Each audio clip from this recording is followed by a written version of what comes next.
So now continuing with the examples of moment of inertia.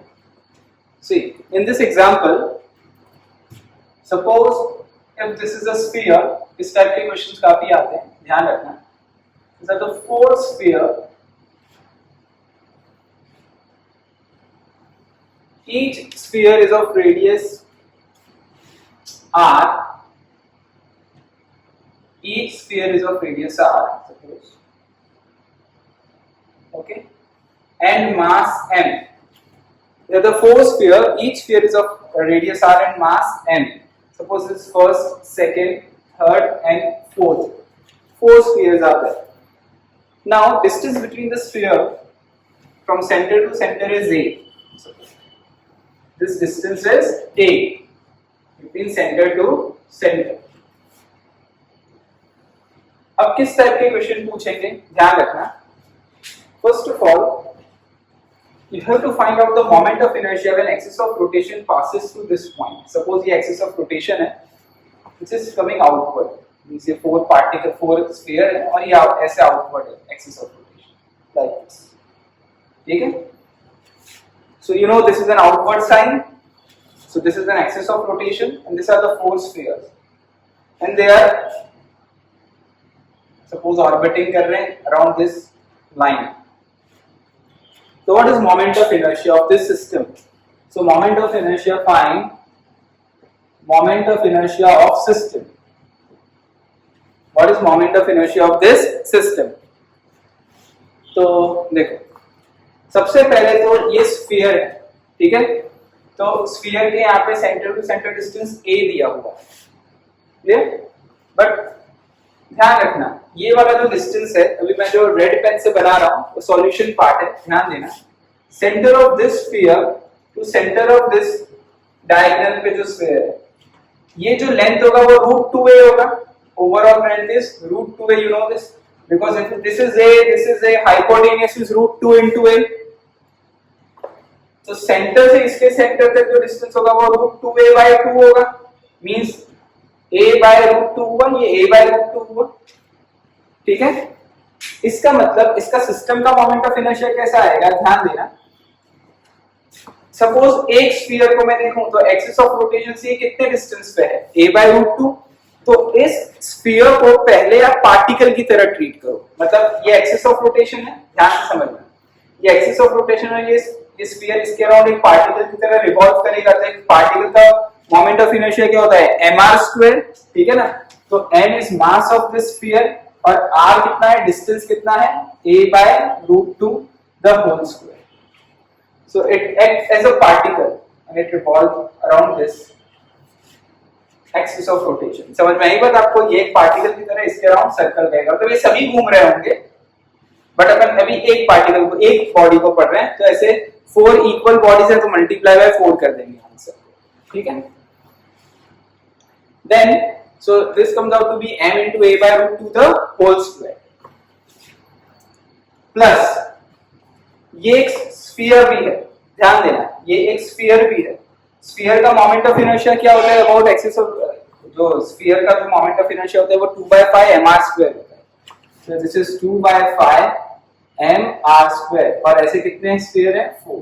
तो ये 4 इसका answer है, ठीक है ना. तो ये moment of inertia of system हो गया, सिंपल. इसको एज अ पार्टिकल की तरह ट्रीट करो पहले.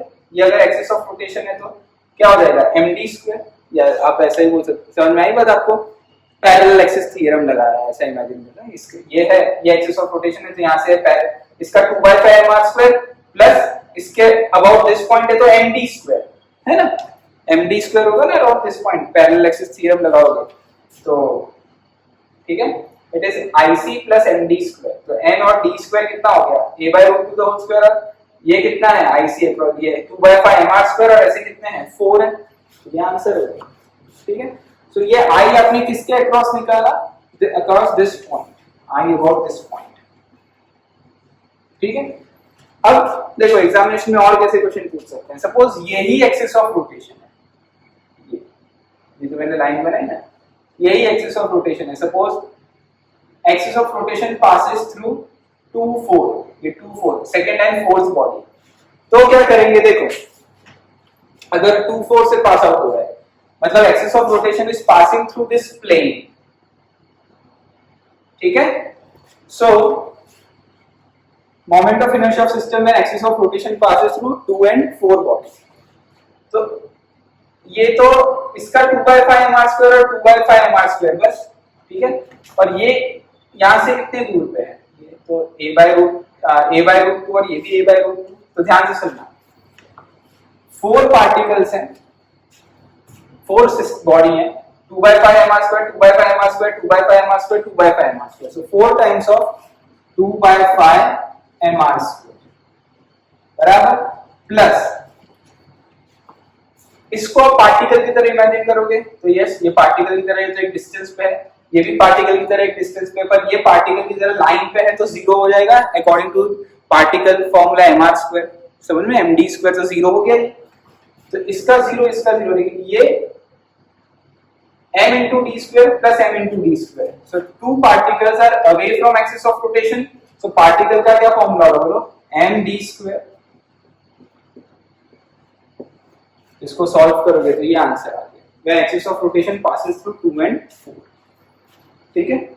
और अगर ऐसा axis of rotation है which passes through suppose this 1 and 2, अगर I12 बोला है ऐसा, so 4 पार्टिकल का तो 2/5 mr² है, 4 बॉडी है तो 2/5 mr² तो हो गई स्फीयर का, प्लस ये पार्टिकल, अगर इसको पार्टिकल इमेजिन करते हो तो एक्सिस ऑफ रोटेशन उसके सेंटर से जा रहा है तो जीरो। ये कितने डिस्टेंस पे है बताओ एक्सिस ऑफ रोटेशन से, a और a, तो क्या हो जाएगा ma², 2 टाइम्स ऑफ ma²। ये आंसर आ गया। तो ऐसे क्वेश्चंस आने चाहिए। देखो 3 टाइप के क्वेश्चन किए, when axis of rotation passes through center perpendicular to the plane, axis of rotation passes through 2 4 and axis of rotation passes through 1 2। ठीक है स्टूडेंट्स, नोट डाउन कर लो इसको।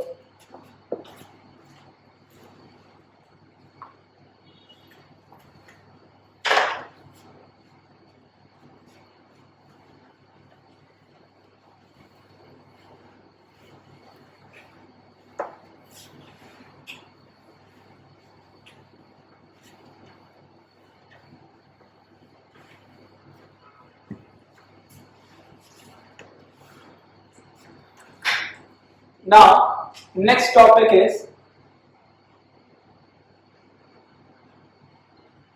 torque. Basically, torque is a vector quantity. ठीक है ना, torque is a vector quantity, and it is a rotational force. It is a rotational force, and it can be defined as moment of force. It is defined as moment of force. ठीक है, what is the meaning of moment of force समझते हैं। देखो अगर मैं इसको इसका formula लिखूं, what is the basic formula for this torque? So this is R cross F. So torque can be defined as RF sin theta n cap, where n cap is unit vector perpendicular to plane of R and F. So जिस plane में R और F है उसके perpendicular torque होगा। ठीक है, जैसे vector में आपने पढ़ा था A cross B, so A cross B is AB sin theta n cap is a unit vector of the resultant which is perpendicular to the plane of A and B. So this is torque. So to find out the direction of torque, you have to put your finger on R, curl it towards the F, thumb shows the direction of torque. So देखो normally इसके basic questions तो ऐसे होंगे, अगर R और F दिया है आपको, टॉर्क आप डिटरमिनेंट फॉर्म से निकाल सकते हो जो हमने वेक्टर में भी किया था। ठीक है, सो ये उसकी फॉर्मूला है, ध्यान रखना। What is the meaning of moment of force? ध्यान रखना, it's a rotational force whenever body is rotating. ठीक है ना, सो आपने कोई लीनियर फोर्स अप्लाई किया होगा at some point with respect to some point, of moment of force is applied, so body में रोटेट। अब इसको समझते हैं। देखो इसमें ध्यान रखना है इसकी कैसे फॉर्मूला बनाते हैं। इसको अगर मैं मैग्नीट्यूड वाइज लिखूं टॉर्क को, तो ऐसा भी लिख सकता हूं, torque is RF sin theta. What is the maximum value of torque? when theta is 90 degree, which is r into f, and minimum value of torque is 0 when theta is 0 or 180 degree, because sin 0 is also 0, sin 180 is also 0. So this is maximum and minimum value of torque. Now what is the meaning of moment of force? इसको ध्यान रखना, मैं इसी formula को df भी लिख सकता हूं, df और fb. This is known as moment of force. Moment of force. This d is moment and f is force. तो इसको अपन समझते हैं, ठीक है. टॉर्क को आप ध्यान से सुनना. टॉर्क को आप, क्योंकि मैं बहुत सारे डेरिवेशंस तो भी कराने नहीं दूंगा because we are in a crash course mode. Clear? Torque can also be defined as, जो तरीका हम टॉर्क का लिख सकते हैं मैं सारे आपको बता देता हूं और उनके मतलब समझा देता हूं with the help of example, तो आपको क्लियर हो जाएगा. ठीक है. Torque RF sin theta, definition magnitude wise. Direction कैसे होता है? Put your finger on our curl toward f, thumb shows the direction of torque. d into f, this is moment of force. Either you can write down df or fd, but try to write down always df so you can find out the direction of torque. ठीक है. और it can also be written as, आप उसको ऐसे learn कर सकते हो. Newton law में आपने पढ़ा था that this force is ma, तो m की जगह यहाँ I है, a की जगह अल्फा है. तो m की जगह I है और a की जगह अल्फा है. सो I into अल्फा. ठीक है. और टॉर्क को आप ऐसे भी लिख सकते हो, याद रखना. न्यूटन सेकंड लॉ क्या है? Rate of change of momentum is directly proportional to external force. तो ऐसा भी लिख सकते हो, rate of change of angular momentum is proportional to torque. ठीक है ना. सो इसको हम आगे देखेंगे. एंगुलर मोमेंटम को हम एल भी लिखते हैं, तो dl by dt, ये ट्रायंगुलर मोमेंटम के बाद, तो आप dl by dt भी लिख सकते हो. ठीक है ना. Rate of change of momentum dp by dt, f होता है तो dl by dt टॉर्क होगा. ठीक है. dl by dt is torque, बराबर है ना. वो dp by dt होता है, force is dp by dt, torque is dl by dt. ना ये डिफरेंशिएशन वाला d है, ये d अलग d है, ध्यान रखना. ये दोनों d सेम नहीं है, ये डिफरेंशिएशन वाला d है. ठीक है. सो नाउ देख, अब एक चीज समझाता हूं. It is always not necessary कि टॉर्क का मतलब है चीजें घूमना. इट इज नॉट नेसेसरी कि टॉर्क मतलब घूम रहा है, रोटेट हो रहा है. It is not like that, no doubt. जैसे अब हम एक चीज समझते हैं, what is the meaning of RF sin theta and df. देखो ध्यान से समझो. जैसे suppose this is your coordinate system, x, y and z axis. At this point a body is there and this is r is a position vector, और यहां पे आपने एक फोर्स अप्लाई किया F. ठीक है ना. F फोर्स अप्लाई किया.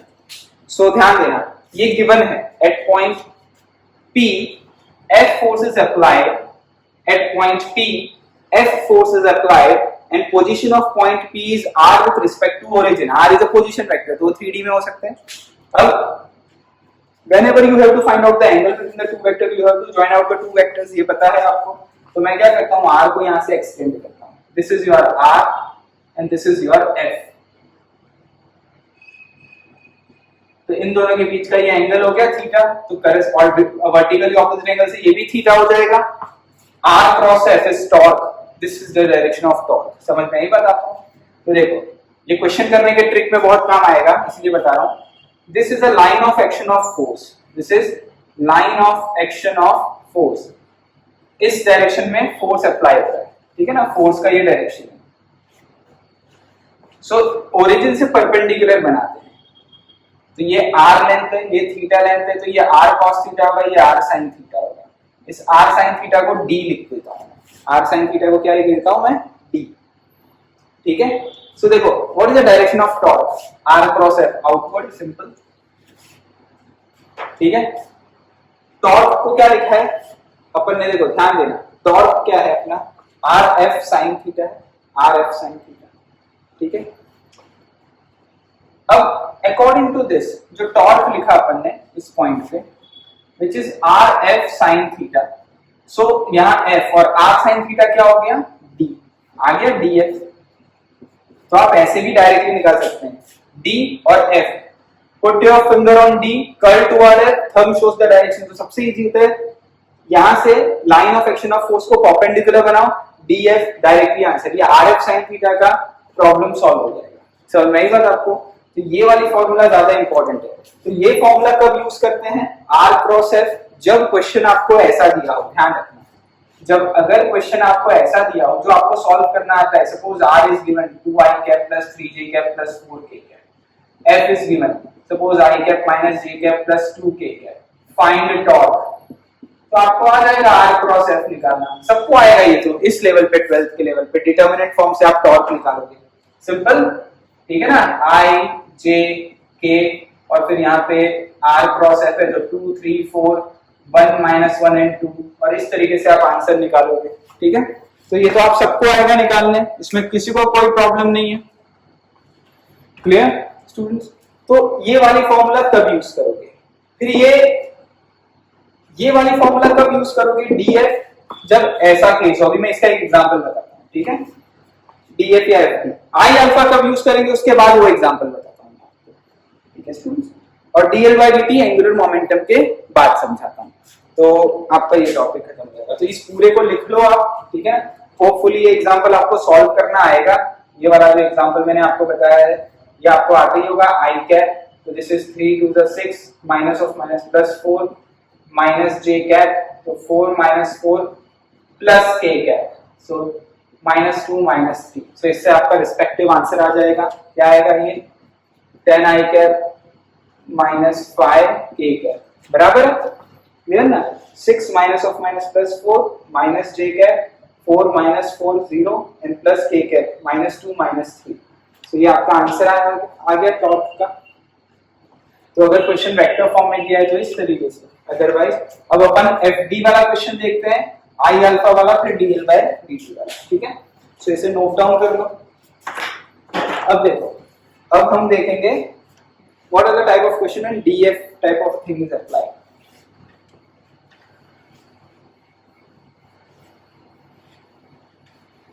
ये डीएफ याद रखना आप लोग। देखो जैसे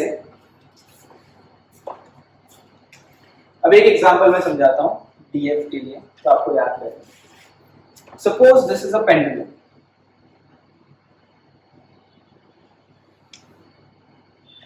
okay, this is point O, and this pendulum is oscillating about its mean position. This pendulum is oscillating about its mean position. Now, here there is a pendulum. At this time, angle is 60 degree. Okay, this is the length of pendulum L. Now, mass of this bob is m. This is L.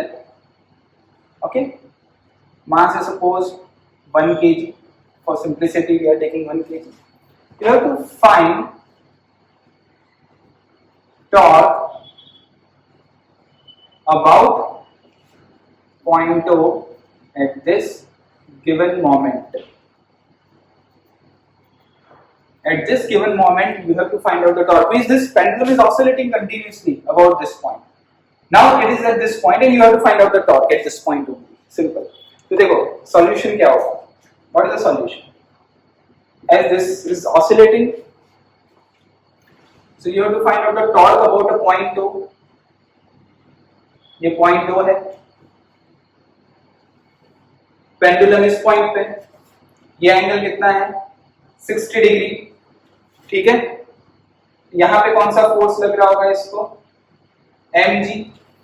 So mg है, ये force लग रहा है, तो line of action of force बना दो। Line of action of force मैंने बताया था, जहां पे फोर्स लग रहा है वहां से लाइन ऑफ एक्शन बनाते हैं। ये लाइन ऑफ एक्शन बन गया, this is line of action of force, ये लाइन ऑफ एक्शन हुआ, ठीक है।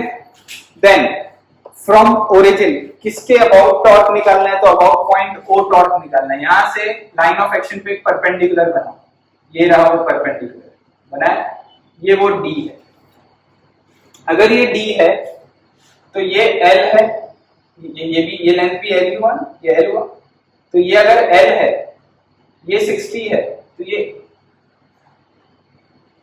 L है, तो ये L cos 60 होगा, तो ये D कितना हो जाएगा, L sin 60, बराबर ना, ये है तो L cos 60, तो ये L sin 60, ये L sin 60, तो ये भी है L sin 60. D F, what is the direction of torque inward? D toward F, DF से, इसलिए D से F से direction of torque, so direction of torque is inward, which is equal to, बराबर ना, D and F, put your finger on D, curl toward F, so it shows, thumb shows the direction of torque is inward, D is L sin theta, your F is mg, this is your answer, mg L sin theta. So examination में क्या होगा, आपको different different value दी होंगी, जैसे मास 1 kg दे दिया, length suppose 1 metre दे दिया, अगर suppose length भी 1 मीटर दिया है क्वेश्चन में, सपोज सिंपलिसिटी के लिए, तो ये 1, g की वैल्यू 10, ये 1 sin 60, what is sin 60, √3/2, means answer comes out to be 5√3 Newton meter. This is basically torque which is acting in the inward direction. अब देखो, अगर यहाँ पे 30 डिग्री दिया होता तो यहाँ 30 होता, यहाँ 0 दिया होता तो यहाँ 0 पुट कर देते, अबाउट अ पॉइंट और टॉर्क क्या होता, 0, क्योंकि बॉल यहाँ पे होता 0 डिग्री पे, तो line of action of force O point से पास आउट होता है, अगर O पॉइंट से पास आउट होता है तो D क्या हो जाएगा, 0, D0, तो ऐसे FDF लगाते हैं, ठीक है. सो आपको होपफुली ये वाला एग्जांपल भी समझ में आ गया होगा, ठीक है. नाउ नेक्स्ट एग्जांपल देखते हैं, इसको नोट डाउन कर लो. देखो, नाउ नेक्स्ट देखते हैं, जिसमें मैं टॉर्क की आई अल्फा की फॉर्मूला कब यूज होती है वो समझाता हूं, उस टाइप का exam, when I alpha is used. Basically देखो आई अल्फा कब यूज होता है, न्यूटन लॉ में आपको मैंने बताया था, FBD, free body diagram, pulleys वाले केस, बस ये वही है एग्जांपल. तो देखो, नेक्स्ट एग्जांपल ऑफ टॉर्क इस question which is based on I alpha. So, sorry, I need space here. So, you have to find out acceleration. Simple. So, देखो, किया हुआ क्वेश्चन है, but then also this is a pulley of mass m. तो याद होगा Newton law में बोला था मासलेस पुली है, बट यहाँ पे पुली ऑफ मास m, ये रोटेट हो रही है, ऐसे रोटेट हो रही है. न्यूटन लॉ में मैंने आपको बताया था रोटेशनलेस पुली है, रोटेट भी नहीं हो रही मासलेस, तो यहाँ रोटेट हो रही है, रोटेट हो रही है alpha which is an angular acceleration, alpha given होगा, मतलब आप समझ जाओ आई अल्फा यूज करना है, ठीक है. कैपिटल मास m है, यहाँ पे एक स्ट्रिंग अटैच्ड है, यहाँ पे एक ब्लॉक है m1 मास का, यहाँ पे एक ब्लॉक है m2 मास का, ठीक है. ये ऐसे रोटेट हो रहा है, दैट मींस ये डाउनवर्ड डायरेक्शन में a एक्सेलरेशन से जा रही है, अपवर्ड डायरेक्शन में a एक्सेलरेशन से मूव हो रहा है, ठीक है. And you have to find out the acceleration, ठीक है. So I need a space here, so मैं इसको यहाँ लिख देता हूँ क्वेश्चन में, this is the pulley of mass m. तो यहाँ पे मैं कैपिटल M लिख देता हूं, तो आपको आइडिया रहेगा, pulley of mass m is given. Pulley दिया है तो that means it is nothing but a disc, ठीक है ना. डिस्क का मोमेंट ऑफ इनर्शिया आपको पता होगा, तो ये नोन है कि डिस्क का मोमेंट ऑफ इनर्शिया mr²/2 होता है, ये आपको पता होगा, ठीक है. अगर पुली की जगह रिंग दिया है तो mr², ये ध्यान रखना है, ठीक है. सो डिस्क है, पुली इज अ डिस्क, तो इसीलिए मैंने ये पहले ही बता दिया आपको, ये पुली है, it act as a disc, ठीक है. नाउ देखो, अब मैं इसकी FBD बनाता हूं, फ्री बॉडी डायग्राम्स. यहां पे कौन सा फोर्स लग रहा होगा, m2g, यहां पे क्या लग रहा होगा, m1g, ठीक है. यहाँ पे स्ट्रिंग है तो टेंशन होगा T1, यहाँ पे टेंशन होगा T2. अब आप सोचोगे वहां पे तो टेंशन सेम था, बिकॉज बीच में जो पुली था वो मासलेस था, यहाँ पे मास है, मास बीच में आ जाएगा तो टेंशन सेम नहीं होगा, सॉरी टेंशन, हाँ टेंशन सेम नहीं होगा, टेंशन डिफरेंट होगा, इसीलिए डिफरेंट टेंशन लगा होगा, ठीक है। अब देखो यहाँ पे इसकी इक्वेशन ऑफ मोशन कैसे बनेंगे, ध्यान रखना। अगर मैं इसकी एफबीडी बनाऊं तो this is a block of mass m1, यहाँ ऊपर क्या लग रहा है फोर्स T1, यहाँ क्या लग रहा है m1g, बॉडी ऊपर a एक्सेलरेशन से जा रही है, तो इक्वेशन ऑफ मोशन क्या हो जाएगा T1 minus m1g equal to m1a, ठीक है। सेकंड m2 पे क्या लग रहा होगा, देखो यहाँ पे क्या लग रहा है T2, सॉरी सेकेंड बॉडी पे डाउनवर्ड डायरेक्शन में क्या लग रहा है m2g, अपवर्ड क्या लग रहा है T2, ये डाउनवर्ड a एक्सेलरेशन से मूव हो रहा है, means by applying Newton second law m2g minus t2 equal to m2a, this is your first equation, this is your second equation. Now what about the torque? अब देखो ये ऐसे rotate हो रहा है, ध्यान रखना, this pulley is rotating like this.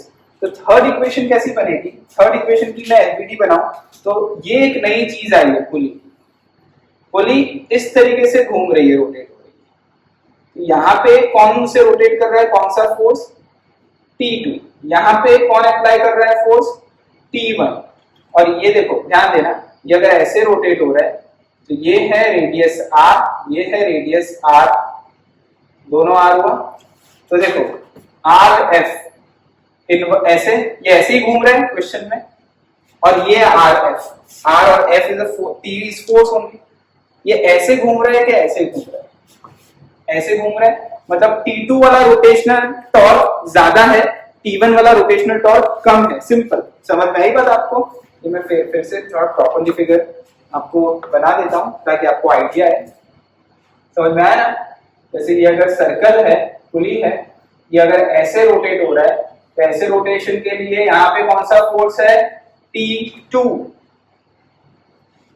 R और F, और ये वाला फोर्स जो है वो T1 है, पर रोटेशन ऐसे हो रहा है देखो, तो net torque is I alpha, net torque is I alpha.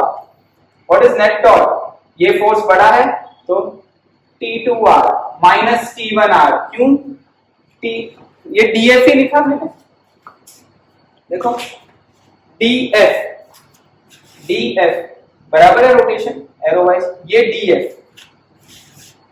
ऐसे तो रोटेट नहीं हो रहा, तो ये वाला टॉर्क कम होगा, ये वाला टॉर्क बड़ा होगा, तो नेट टॉर्क बराबर ना, जैसे मैं फोर्स पुल करूं, ये 5 न्यूटन, ये 2 न्यूटन, तो 5 माइनस 2 इक्वल टू 3, ऐसे ही लिखोगे, वैसे ही लिखा है। I क्या हो गया mr स्क्वायर बाय 2, और अल्फा क्या होता है, अल्फा नहीं दिया होगा, तो अल्फा को मैंने आपको इक्वेशन ऑफ मोशन में बताया था, this is a tangential acceleration, तो आप ऐसे इसको यहाँ पे फोर्स देके यहाँ घूम रहा है, ये रोटेट हो रहा है, so you know this acceleration is nothing but tangential acceleration which is alpha r, मैंने आपको बताया ही था क्लास में कि that v can be written as omega cross r, differentiation में दो एक्सीलरेशन, एक टेंजेंशियल एक्सीलरेशन, ये देखो टेंजेंशियल एक्सीलरेशन है, we can write down this tangential acceleration to be alpha r, तो अल्फा को क्या मैं क्या लिख सकता हूँ a by r, ठीक है, बस। तो अब आपके पास ये इक्वेशन आ गई, T2 minus T1, ये R ये सब कैंसिल आउट हो जाएंगे, m a by 2, ये थर्ड इक्वेशन बन गई आपके पास, 1 2 और 3 इक्वेशन, समझ में आया, बस। तो ये 3 इक्वेशन है, आप इन 3 इक्वेशन को सॉल्व करोगे, रिस्पेक्टिव आंसर आ जाएगा आपका। क्लियर स्टूडेंट्स, नोट डाउन कर लो इसको, इन तीनों को ऐड करोगे तो टेंशन भी आ जाएगा, देख लो, ऐड करके देख लो, नोट डाउन कर लो। मैं यहाँ पे तो मैं इस चीज को रब करता हूँ, ये थियरी को रब कर देता हूँ, अब आपको समझ में आएगा, ये पता चल गया, ये पता चल गया, ये तो मोमेंटम के बाद पढ़ेंगे, ठीक है। सो देखो हमने यही डिराइव किया, अब इसका अगर शॉर्ट फॉर्म भी आपको याद रखना है तो भी कर सकते हो, ये क्वेश्चन सॉल्व करने का ट्रिक होता है, ध्यान रखना, ठीक है ना। देखो इन तीनों इक्वेशन को अगर आप ऐड करते हो तो क्या आंसर आएगा, T1 cancel out, T2 cancel out, तो क्या हो जाएगा ऐड करने से, देखो ऐड करने से हो जाएगा m2 minus m1 into g is equal to m1 plus m2 plus capital M by 2 into a। तो देखो डायरेक्टली अगर ये क्वेश्चन कॉम्पिटिटिव एग्जाम में पूछे तो कैसे याद रखना है, net full force m2g minus m1g बराबर m2g minus m1g upon total mass m1 plus m2 plus capital M, but capital M के आगे m/2 है। What is this m/2? m/2 जो ये 2 कहां से आया? तो 2 इसका मोमेंट ऑफ इनर्शिया क्या होता है डिस्क का? mr²/2। तो mr² का कोएफिशिएंट क्या है? हाफ। तो हाफ मल्टीप्लाई किया हुआ है। तो ऐसे शॉर्ट में आप इसे याद कर सकते हैं। समझ में आई बात आपको? क्लियर? तो जैसे अगर ये रिंग होता तो mr² का कोएफिशिएंट क्या होता? 1। तो यहाँ पे कैपिटल M होता। अगर ये स्फीयर होता, स्फीयर, तो 2/5 mr² होता। तो यहाँ पे आगे 2/5 होता। ऐसे याद रखना, ठीक है ना? तो ये शॉर्ट ट्रिक है डायरेक्टली एक्सेलरेशन निकालने का। नोट डाउन कर लो इसको भी।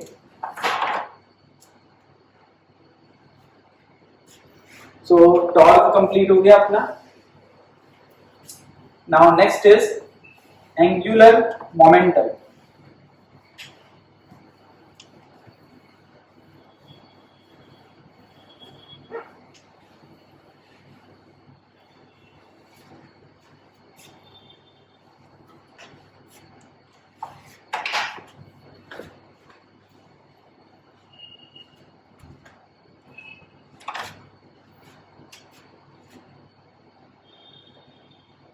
Next is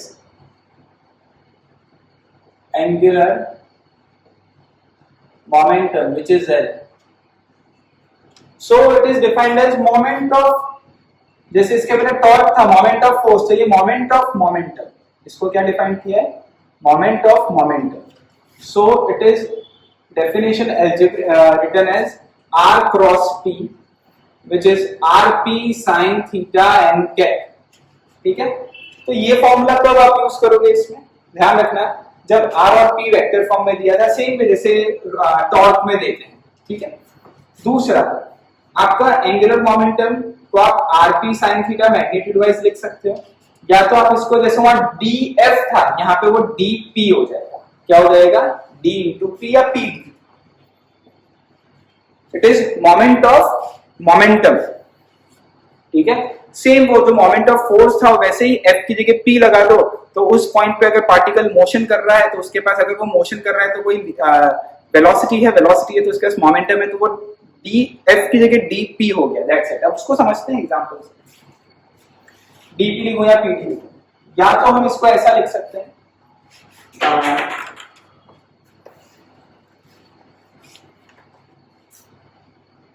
this is angular, जैसे लीनियर मोमेंटम क्या होता है? mv। यहाँ m की जगह क्या हो गया? I, और v की जगह क्या हो गया? ओमेगा। तो ये सब फॉर्मूला है एंगुलर मोमेंटम। ठीक है ना?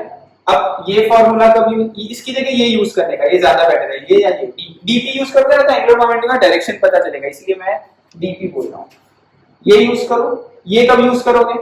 ये तब यूज करोगे जब दोनों वेक्टर फॉर्म में दिया।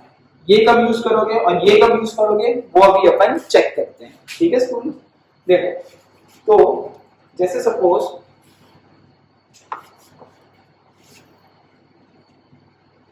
आपको एक ऐसा एग्जांपल दिया है, सुनना ध्यान से। ये एक सपोज डिस्क है। ये डिस्क एक वेलोसिटी से आगे मूव हो रहा है, सिर्फ मोशन कर रहा है, रोटेट नहीं कर रहा, मोशन ही कर रहा है, आगे ही जा रहा है। ठीक है? मतलब स्लाइड कर रहा है। Disc is sliding. ठीक है? तो डिस्क का रेडियस हो गया r। अब मेरे को इसका एंगुलर मोमेंटम फाइंड आउट करना है L। तो देखो, dp ये हो गया line of action of momentum.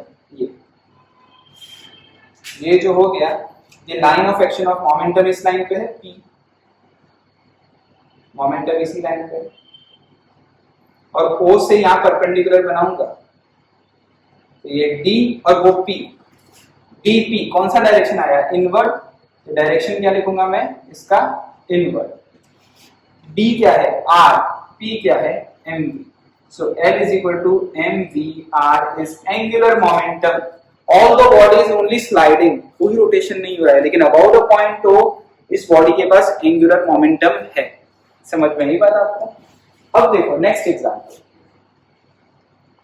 अगर ये बॉडी सॉरी तो ये डीपी वाला एग्जांपल देखा था, डायरेक्शन वाइज भी पता चला। अब नेक्स्ट एग्जांपल, ये वो विंड मिल टाइप का एग्जांपल अपन देखते हैं। ये सिर्फ रोटेट हो रहा है ओमेगा से, कांस्टेंट ओमेगा से घूम रहा है ये डिस्क, ठीक है। अगर ये रोटेट हो रहा है तो इसके पास एंगुलर मोमेंटम है I omega, omega is constant, so I omega, simple, ठीक है। अब नेक्स्ट एग्जांपल देखते हैं, देखो अब ये डिस्क है, ये डिस्क रोटेट भी हो रहा है और आगे स्लाइड रोलिंग कर रहा है, मतलब रोलिंग मोशन कर रहा है, डिस्क इज रोलिंग। रोलिंग में क्या होता है, ये रोल भी हो रहा है आगे भी जा रहा है, ठीक है, with velocity v, and this is omega. So देखो इसके पास दो एंगुलर मोमेंटम है, एक है ट्रांसलेटरी एंगुलर मोमेंटम और एक है rotational angular momentum. Now what is translatory? अब इसमें सपोज अपन इमेजिन करें डायरेक्शन वाइज आउटवर्ड को आप प्लस ले लो तो इनवर्ड को आप माइनस ले लो, ऐसा भी कर सकते हैं। तो देखो ये ऐसे घूम रहा है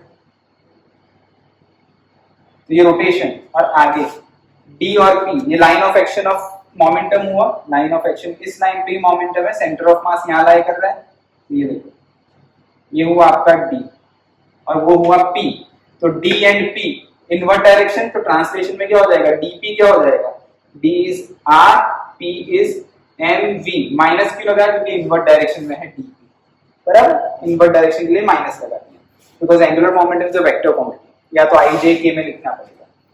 और आई ओमेगा, तो ओमेगा इस डायरेक्शन में है तो आई ओमेगा मतलब उसका भी यही अंदर का डायरेक्शन हुआ, देखो ऐसे ओमेगा का डायरेक्शन है, so curl your finger thumb shows inward direction, so और inward direction क्या है, minus, so minus I omega, this is angular momentum। तो देखो इस वाले एग्जांपल में दोनों यूज हुआ, dp भी यूज हुआ और I omega भी यूज हुआ, क्योंकि ये रोटेशन मोशन भी कर रहा है और ट्रांसलेटरी मोशन भी कर रहा है। ये सिर्फ ट्रांसलेटरी मोशन कर रहा था, रोल नहीं कर रहा था, ये सिर्फ रोटेशन मोशन कर रहा था, सर्कुलर रोटेशनल मोशन, ये ट्रांसलेटरी नहीं कर रहा था। तो इसीलिए एंगुलर मोमेंटम डिपेंड कैसे सिचुएशन पे है, आई ओमेगा लिखें फिर डीपी लिखें। तो अगर ऑब्जेक्ट ट्रांसलेटरी मोशन करती है तो about the point O DP is an angular momentum, here in this case it is MVR, यहां इन्वर्ट लिख दिया है, अगर आप इन्वर्ट को माइनस लिख मैग्नीट्यूड वाइज एमवीआर, यहां पे भी मैग्नीट्यूड वाइज आप आंसर लिख सकते हो, ठीक है। सो नोट डाउन कर लो इसको।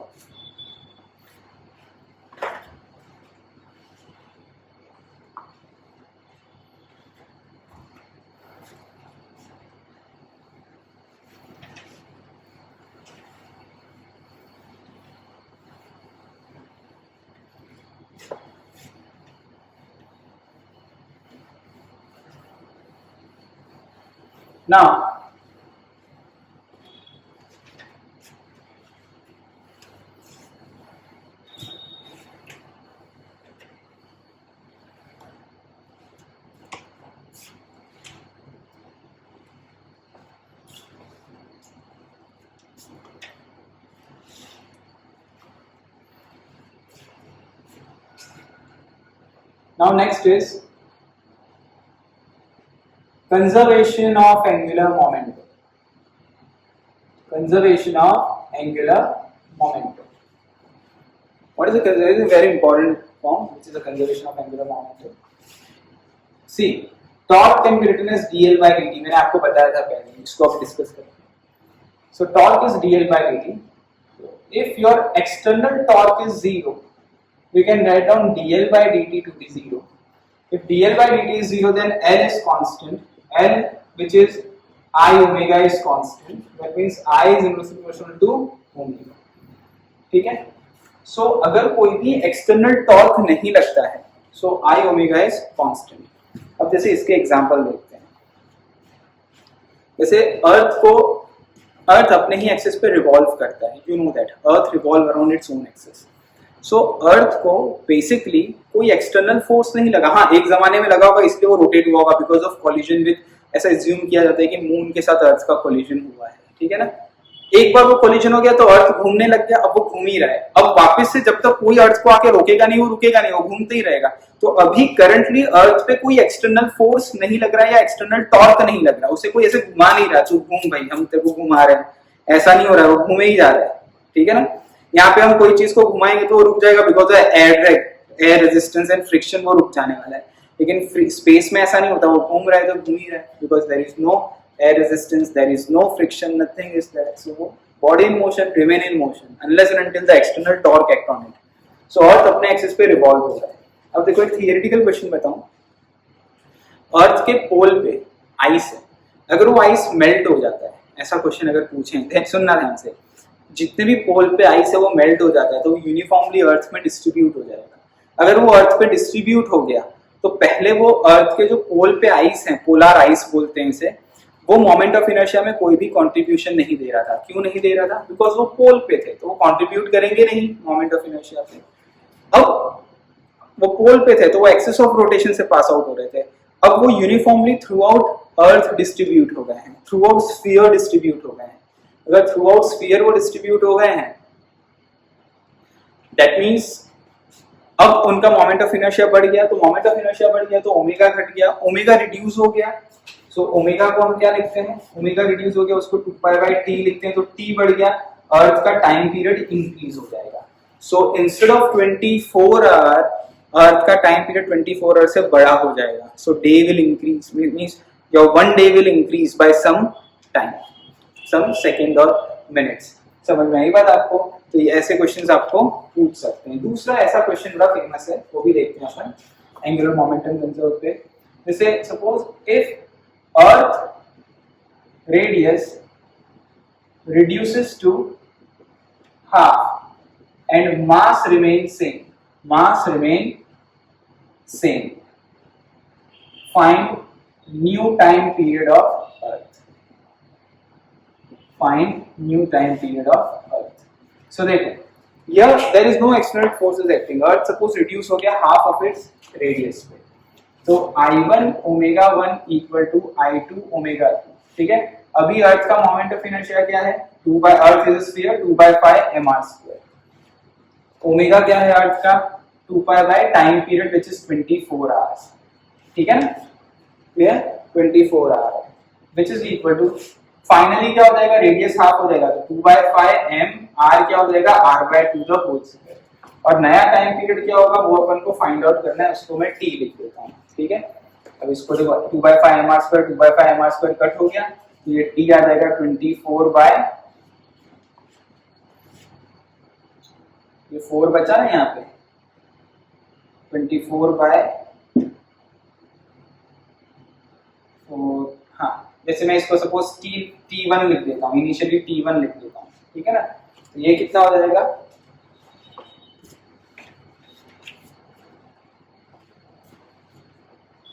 T1/4 मतलब 24/4 means 6 hours. So new time period of Earth will be of 6 hours. So instead of 24 hour a day, वो 6 hour का एक दिन हो जाएगा। तो ऐसे भी क्वेश्चन पूछते हैं, देखो ये तो बड़ा फेमस क्वेश्चन है। तो नया 1 whole day कितने का होगा? Total 1 complete day of Earth it will be of 6 hours instead of 24 hour। तो क्वेश्चन कैसा पूछते हैं? कितना टाइम रिड्यूस हो गया? तो 18 आवर रिड्यूस हुआ, तो 18 आवर पूछेंगे तो आप लोग ऐसे जल्दबाजी में 6 लिख के मत आ जाना। ठीक है, नोट डाउन कर लो इसको भी।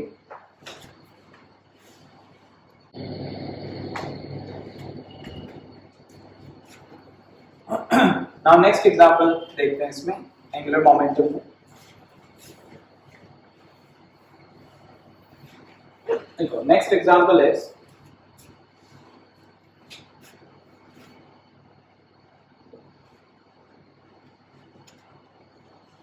disk of mass m and radius r is revolving about its own axis. Disk of mass m and radius r is revolving about its axis. That means the disk is revolving about its center of mass. Suppose I1 इसका moment of inertia, जो भी disc revolve हो रहा है with some omega, है ना, about its axis with angular velocity omega. So this is the disc of mass m and radius r. 4 particles of mass small m are gently placed on edge of disk, find new omega. You have to find out the new angular velocity. So what is the meaning? ये बहुत important है, ध्यान रखना. Gently placed, ये बोलेंगे exam में, नहीं बोलेंगे तो भी gently placed ही होगा, नहीं तो एक्सटर्नल टॉर्क लेते हैं. So नए सिस्टम में क्या किया हमने, ध्यान रखना कि इसी डिस्क के ऊपर 4 पार्टिकल्स को gently placed किया on the edge of disk. 4 particles of small mass m. तो ये ओमेगा डैश नया क्या आएगा ये फाइंड आउट करना. So as we have kept it gently, gently मतलब टेबल ऐसे घूम रहा था तो ऐसे नहीं होना चाहिए. That means external torque लग गया. तो gently रखा तो वो ऐसे ही घूम रहा है. ठीक है. So gently put करने का मतलब angular momentum initial equal to angular momentum final. What is initial angular momentum? I1 omega and final is I2 omega 2. Initially सिर्फ डिस्क था तो mr square by 2 omega. Finally mr square by 2 system का क्या है, mr square by 2 plus 4 particles on the edge है, means radius r पे है तो एक पार्टिकल का मोमेंट ऑफ इनर्शिया क्या होता है mr square small mr square और इससे 4 पार्टिकल्स है तो इनटू 4 ओमेगा डैश आ गया. इसमें से आप ओमेगा डैश कैलकुलेट कर सकते हो. समझ में आई बात आपको? तो इस टाइप के क्वेश्चंस आपको काफी इंपॉर्टेंट होते हैं, पूछा जाता है. ओके, नाउ नेक्स्ट देखो. Next topic is radius of gyration.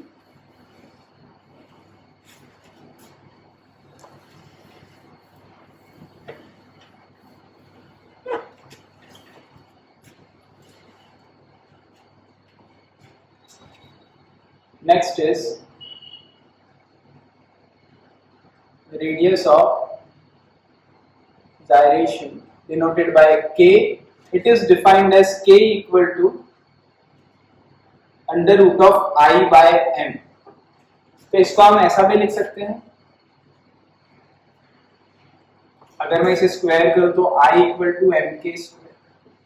ठीक है ना. अब इसका मतलब क्या है ये समझना है. देखो सुनना ध्यान से. सपोज एक डिस्क है, disc of mass m and radius r, अपने ही एक्सिस के अराउंड रिवॉल्व कर रहा है. ठीक है ना. इज द डिस्क, तो उसका मोमेंट ऑफ इनर्शिया क्या होगा mr square by 2. Now instead of disc आप क्या करो, इस mr square by 2 को m के स्क्वायर से इक्वेट करो. इसका जो आंसर है mr square by 2 को m के स्क्वायर से इक्वेट कर दो तो k क्या हो जाएगा r by root 2 and k square by r square क्या हो जाएगा 1 by 2. अब एक चीज याद रखना, for a given body this is always constant. ये बहुत इंपॉर्टेंट है नेक्स्ट थियरी के लिए, दिस इज वेरी इंपॉर्टेंट. तो यहां लिख दो for given body k square by r square is always constant. That means एक डिस्क लिया आपने, वो डिस्क सपोज कोई भी मास का है, k square by r square is equal to half, means k square. यहां पे देखो k equal to r by root 2, तो k depend on r, r अलग है तो k अलग है, लेकिन k square by r square does not is equal to half which is a real number, so it does not depend on anything. k depend on r but k square by r square is constant. So this is depend on body. तो given body का जैसे disc है तो k square by r स्क्वायर कोई भी disc हो 1000 kg का के 1 टन का के 1 ग्राम का, उसका k square by r square क्या होगा हाफ, ऐसा. ठीक है ना. तो देखो दूसरा मैं बताता हूँ, k square by r square disc का कितना आया हाफ आया. ठीक है. डिस्क का क्या होता है mr स्क्वायर बाय 2. देखो mr स्क्वायर का कोएफिशिएंट क्या है हाफ है, इसीलिए हाफ है. ऐसे रिंग का क्या हो जाएगा k square by r square 1 होगा. ठीक है ना. स्फीयर का क्या हो जाएगा k square by r square 2 by 5 होगा. ये सब याद होना चाहिए आपको. ठीक है स्टूडेंट्स, क्लियर. अब देखो अगर मैंने यहाँ पे क्या लिखा mr square by 2 equal to mk square, so k is r by root 2. Now imagine a particle of mass m, same mass as that of disk, at distance k, performing a circular motion, वो circular motion कर रहा है, एक particle है जिसका मास ये disc के मास जितना है, लेकिन कितने डिस्टेंस पे है, k डिस्टेंस पे है, तो इसका moment of inertia of particle क्या होगा, mr square means mk square, mr square by 2 ही हो जाएगा, कितने डिस्टेंस पे है, ये k क्या है, r बाय रूट 2 पे। सो instead of imagine a disk which is performing a rotational motion, we are imagining a particle which is performing a circular motion. So instead of disk we are imagining a particle, so it is easier to observe a particle instead of disk. तो इसीलिए हम k क्या concept use करते हैं, ध्यान रखना, clear. सो इसको note down कर लो।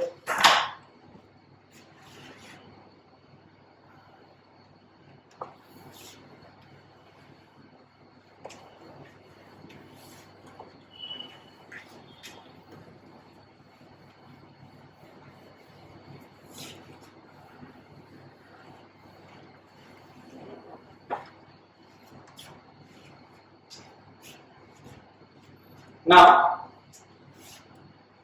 last topic is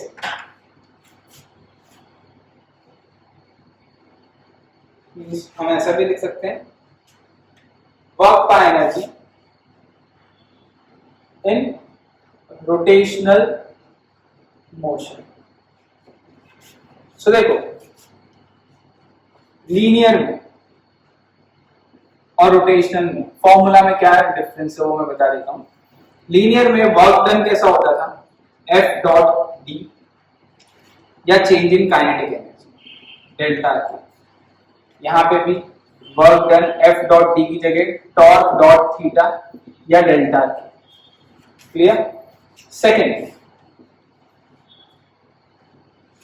यहां पे काइनेटिक एनर्जी क्या होती थी, हाफ एम वी स्क्वायर, यहां पे क्या होगी kinetic energy, half I omega square, ठीक है। थर्ड, यहां पे पावर क्या होता था, which was work done by time, तो दोनों में सेम होगा, लेकिन F डॉट V, यहां पे पावर क्या होगा, same work done by time, but यहां पे आ जाएगा F डॉट V की जगह टॉर्क डॉट V की जगह ओमेगा, क्लियर। सो ये सब डिफरेंस है रोटेशनल में और लीनियर में, तो सब कॉन्सेप्ट पूरा सेम है, सिर्फ F की जगह, ठीक है। यहाँ पे जो मोमेंटम होता था वो P को हम mv बोलते थे, यहाँ पे हम angular momentum L is equal to mv की जगह आई ओमेगा। यहाँ पे हम लोग फोर्स लिखते थे, वो तो सब आपको बेसिक पता ही है, force is equal to ma लिखते थे, यहाँ पे torque is equal to I alpha लिखते हैं। फिर इसमें नई डेफिनेशन और भी आई, जैसे dp आया, यहाँ df आया, ठीक है। तो ये सब चीजें आपको नोट डाउन कर लेनी है। फिर एग्जाम्पल देखते हैं।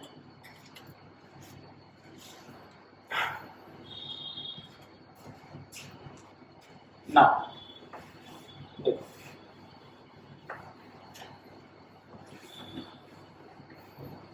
सो अब हम एनर्जी का एग्जांपल देखते हैं।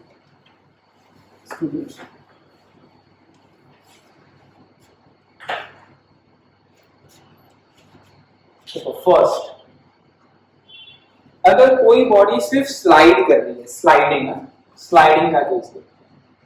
Sliding, if any body is sliding, जैसे मैंने आपको पहले बताया,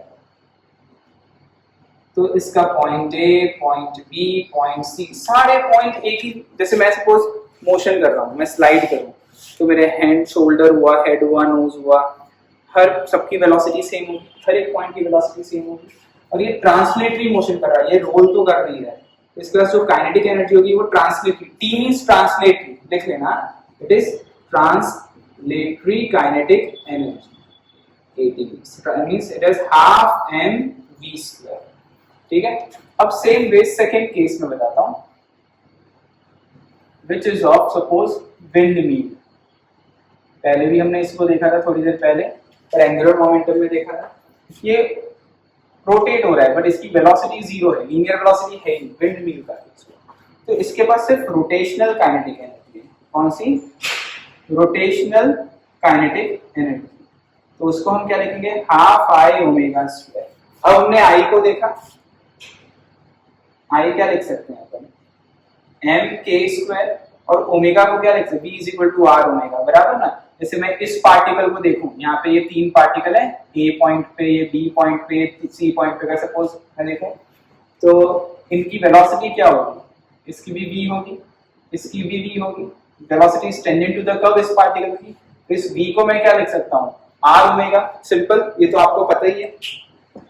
जो पार्टिकल अंदर की तरफ उसका r कम तो उसका v कम, लेकिन जो पार्टिकल की बाहर की तरफ है उसका v ज्यादा, तो मैं ओमेगा को क्या लिख सकता हूँ, v square by R square, तो हम इसको ऐसा लिख सकते हैं half M v square into K square by R square, that means kt into K square by R square लिख सकते हैं, kt into K square by R square. Questions ध्यान रखना है इसके, कैसे क्वेश्चन आएंगे वही देखते हैं। A disk is sliding, it has kinetic energy half mv square. A disk is rotating, सिर्फ रोटेशनल मोशन, तो kt इंटू हाफ, तो इसका हाफ एनर्जी होगा उसके पास। लेकिन ring is sliding half mv square, या ring is rotating same mass same outer linear velocity, तो रिंग का k स्क्वायर बाय स्क्वायर क्या होता है 1, तो दोनों का आंसर सेम आया। तो ऐसे रेशियोज आपको एग्जामिनेशन में पूछ सकते हैं, सिंपल क्वेश्चन। थर्ड, रोलिंग, तो रोलिंग मोशन देखते हैं इसमें। रोलिंग मोशन में देखो, ये रोल भी कर रहा है ओमेगा से और आगे मूव भी हो रहा है v वेलोसिटी से, so it has both type of energy, k net which is equal to k translatory plus k rotation, तो इसका आंसर क्या हो जाएगा, half mv square 1 plus k square by r square, this is your net kinetic energy, clear। so ये system होगा, ध्यान रखना, okay. अब इनके ऊपर से देखो, मैं एक चीज बताता हूँ, सपोज ये पॉइंट ए है, ये पॉइंट ए है, तो ये इन दोनों का एडिशन है। देखो यहाँ पे सिर्फ रोटेशन ट्रांसलेशन था, यहाँ रोटेशन है, लेकिन यहाँ दोनों है, so this is nothing but addition of this two। तो अगर मैं ये A पॉइंट का डिस्कशन करूं, यहाँ का A पॉइंट और यहाँ का A पॉइंट, ध्यान देना हाँ, तो what is a velocity at point, यहाँ का A पॉइंट का नेट वेलोसिटी क्या होगा बताओ, दोनों का एडिशन, तो 2v। तो अगर ये पूरे v, ये रोल भी कर रहा है और आगे ट्रांसलेट भी हो रहा है, ठीक है ना, तो इस पॉइंट की वेलोसिटी कितनी होगी, समझना ध्यान से, ठीक है ना। ये आगे whole system centre of mass जो है इसका, ये v की स्पीड से आगे जा रहा है, ध्यान रखना। लेकिन a पॉइंट की स्पीड कितनी होगी 2v, बराबर ना, क्योंकि यहाँ पे भी a की स्पीड कितनी थी v, और c की भी कितनी है v की यहाँ ऐसे v है और यहाँ पे इस तरीके से v है, तो इस v पॉइंट पे नेट स्पीड कितना होगा √2v, और c में यहाँ भी है इधर भी है, तो दोनों कैंसिल आउट कर देंगे, तो वेलोसिटी एट पॉइंट c कितना हो जाएगा 0। Means whenever a body is performing a pure rolling motion, body at point with respect to ground is relatively at rest। ऐसा देखो, ये है ना, जब बॉडी रोल करती है ना, ऐसे रोल कर रही है, देखो, तो जो पॉइंट ऑफ कांटेक्ट होगा वहां पे बॉडी रेस्ट पे होगी, बॉडी भले रोल, देखो ये स्लाइडिंग में ये लास्ट फिंगर देखो स्लाइड कर रही है, आप ऐसे करते रहो, देखो गरम लगेगा बिकॉज फ्रिक्शन हो रहा है, लेकिन अगर आप ऐसे करोगे कभी भी गरम नहीं लगेगा, क्योंकि स्लाइड नहीं हो रहा है, इस पे रोल हो रहा है। So in pure rolling, work done by friction is 0. In pure rolling, work done by friction is 0. ये चीज ध्यान रखना। So ये चीज हमेशा, whenever body is rolling, work done by friction is 0, because only static friction is acting on a body. Static act हो रहा है तो body slide नहीं हो रही है तो friction force क्या होगा 0 होगा। तो ये चीज sorry, work done by friction क्या होगा 0 होगा। नोट डाउन कर लो इसे, ठीक है। तो ये फॉर्मूला बहुत इंपॉर्टेंट है, नोट याद करके रखना है इन फॉर्मूलाज को, आपको बहुत ज्यादा इंपॉर्टेंट फॉर्मूलाज हैं ये, clear.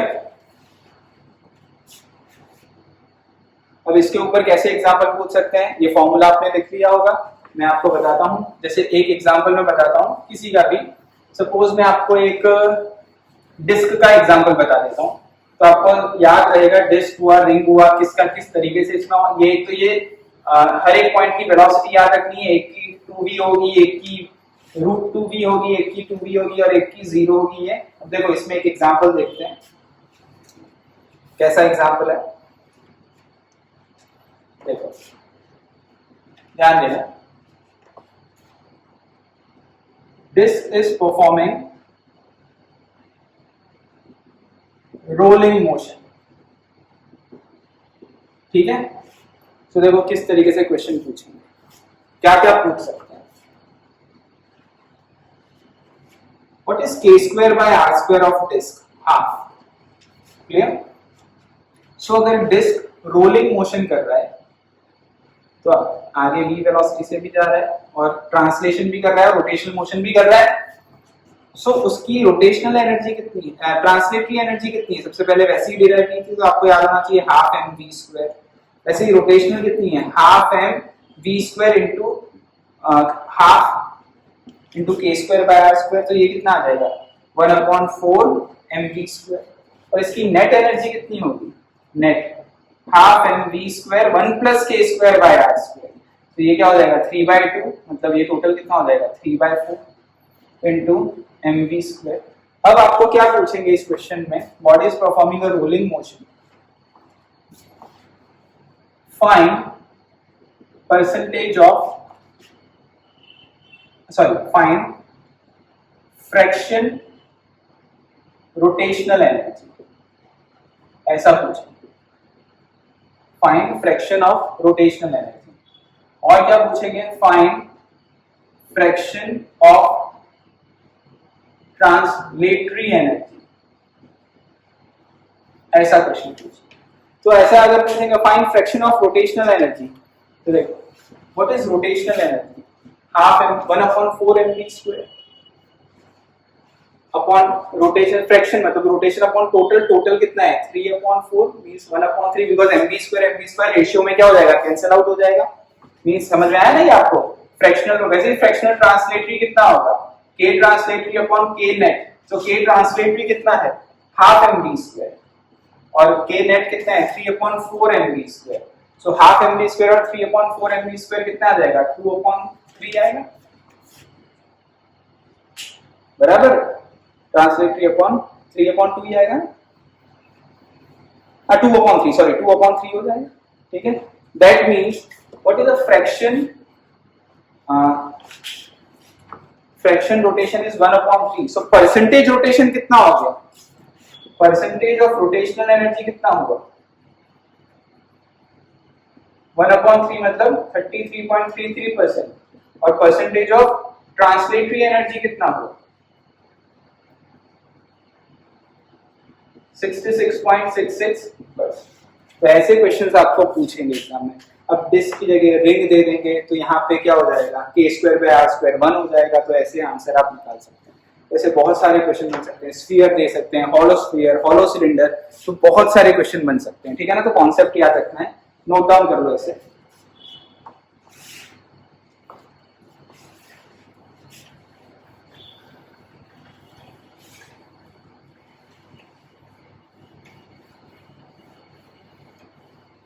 Now last example work by energy में,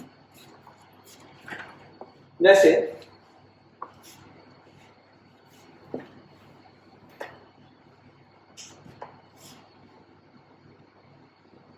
body rolling down the plane, body is rolling down the plane, so this is an inclined plane। Concept सिखाता हूं मैं आपको ताकि कोई दूसरा क्वेश्चन आए तो आप आंसर निकाल सको। This angle is theta, this height is L, this length is h, height is h, length is L, ठीक है। This is a rough surface, तो ही जाके रोलिंग होगा, रोलिंग रफ सरफेस पे ही होता है, ये चीज आप हमेशा ध्यान रखना, ठीक है ना। तो यहाँ पे एक बॉडी रख दी है जो रोल कर सके, इनिशियल वेलोसिटी उसका 0 है, ये रोल करके नीचे मोशन करना स्टार्ट कर दी। जब इस पॉइंट पे पहुंचेगा, पॉइंट ए पे, तो उस बॉडी की कोई वेलोसिटी होगी v। तो वो एक h हाइट पे है, तो सबसे पहले कॉन्सेप्ट निकालेंगे, पोटेंशियल एनर्जी काइनेटिक एनर्जी में कन्वर्ट हो जाएगा, इससे आप वेलोसिटी एट पॉइंट ए निकाल सकते हैं। That means mgh which was potential energy is completely converted into kinetic energy which is half mv square 1 plus k square by r square, because as it is rolling down the plane। so इसको solve करोगे तो v आ जाएगा under root of 2gh upon 1 plus K square by R square. तो देखो अगर rolling नहीं करते, रोल नहीं होता तो के स्क्वायर बाय आर स्क्वायर 0 होता, तो v वही वर्क बाय एनर्जी में जो पढ़ा था अंडर रूट ऑफ 2gh, वो आंसर आता। ठीक है students, now next second, how to find out what is an acceleration. So use v square minus u square is 2as. What is v square? यहाँ से v square पुट करेंगे, u square is 0, ठीक है ना। 2a you need to find out and s is your l. So 2a l, तो ये h क्या लिख सकते हैं बताओ, l sin थीटा, ये l है तो l cos theta, l sin theta, तो मैं l को क्या लिख सकता हूँ, h अपॉन sin थीटा, ठीक है ना। यहाँ पे मैं v की वैल्यू यहाँ सब्स्टिट्यूट करूंगा, तो मेरा एक्सेलरेशन का जो आंसर आएगा that is g sin theta upon 1 plus k square by r square. So this is the acceleration. अगर k रोल नहीं होता तो k square by r square 0, friction हटा दो तो रोलिंग बंद हो जाएगा, स्लाइडिंग चालू हो जाएगा, स्लाइडिंग करोगे तो ये 0 हो जाएगा, तो g sin theta जो न्यूटन लॉ में पढ़ा था वही आंसर आ गया। ठीक है, और third, time taken to reach a ground, तो v equal to u plus at, v की वैल्यू अगेन यहाँ से यहाँ सब्स्टिट्यूट करो, a की वैल्यू सब्स्टिट्यूट करेंगे तो t आ जाएगा 1 upon sin theta under root of 2h by g into 1 plus k square by r square। तो ये वाली आपकी फॉर्मूला लगेगी। ये सारी फॉर्मूला याद होनी चाहिए, नोट डाउन कर लो। इसे कैसे आंसर आए वो मैंने कॉन्सेप्ट सिखा दिया है, तो ये इसे नोट डाउन कर लो और फिर मैं क्वेश्चन बताता हूँ इसमें कैसे क्वेश्चन पूछते हैं। ठीक है स्टूडेंट्स, नोट डाउन कर लो इसे।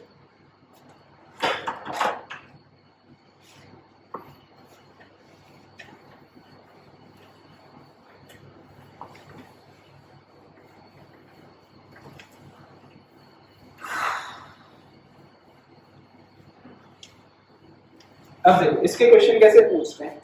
अगर आप इसके कॉन्सेप्ट देखो तो देखो ध्यान देना, जो वेलोसिटी थी वो proportional to 1 upon under root of 1 plus K square by R square. जो एक्सेलरेशन था वो भी inversely proportional to 1 upon 1 plus inversely proportional to 1 plus K square by R square था, बट जो टाइम था वो डायरेक्टली प्रोपोर्शनल में था 1 plus K square by R square. तो अब देखो एग्जांपल कैसे आते हैं। सपोज स्फीयर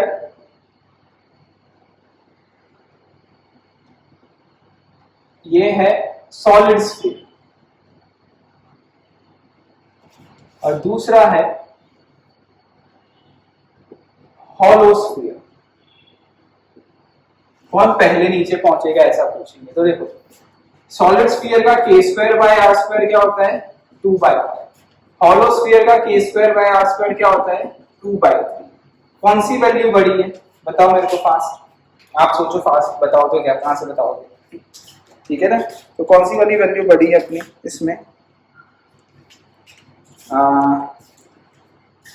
इसमें जो बड़ी वाली वैल्यू है that is this is a greater value, ठीक है। ये 2/3 इज ग्रेटर वैल्यू, तो जो ग्रेटर है तो ये इनवर्सली प्रोपोर्शनल है। सो देखो v of solid sphere, v of hollow sphere, t फिर क्या है a of solid sphere, a of hollow sphere, t of solid sphere, t of hollow sphere. तो इसका k बड़ा है, k square by r square बड़ा है, तो इनवर्सली प्रोपोर्शनल, तो इसका v बड़ा होगा, इसका भी a बड़ा होगा, लेकिन इसका t छोटा होगा। सर मैं देखो कितने सारे आंसर आ गए। Hollow sphere or solid sphere, whose velocity is more? Solid sphere velocity is more. Whose acceleration is more? Solid sphere acceleration is more. Who will reach first? Which body will reach first? Solid sphere will reach first, and it will take, because hollow sphere will take more time. Why it will take more time? Because it is directly proportional to k square by r square. K square by r square is bigger, so time is more. So it will take more time to reach the ground. ठीक है ना? So इस type के question अब अलग अलग दे देंगे, यहाँ डिस्क देंगे, रिंग दे देंगे, कौन पहले पहुंचेगा, कौन बाद में पहुंचेगा, किसकी वेलोसिटी ज्यादा होगी। फिर ऐसे भी बोल देंगे एक रिंग है, एक डिस्क है, एक स्फीयर है, कौन पहले पहुंचेगा। तो सबका K square by R square compare करो, सिंपल। ठीक है, सो ये अपना टॉपिक कंप्लीट हो गया। होपफुली आपको ये कब समझ में आया होगा, नोट डाउन कर लो। और जो प्रीवियस 10 इयर्स के क्वेश्चन है वो हम लोग अलग से डिस्कस करते हैं, यू नो दैट। ठीक है।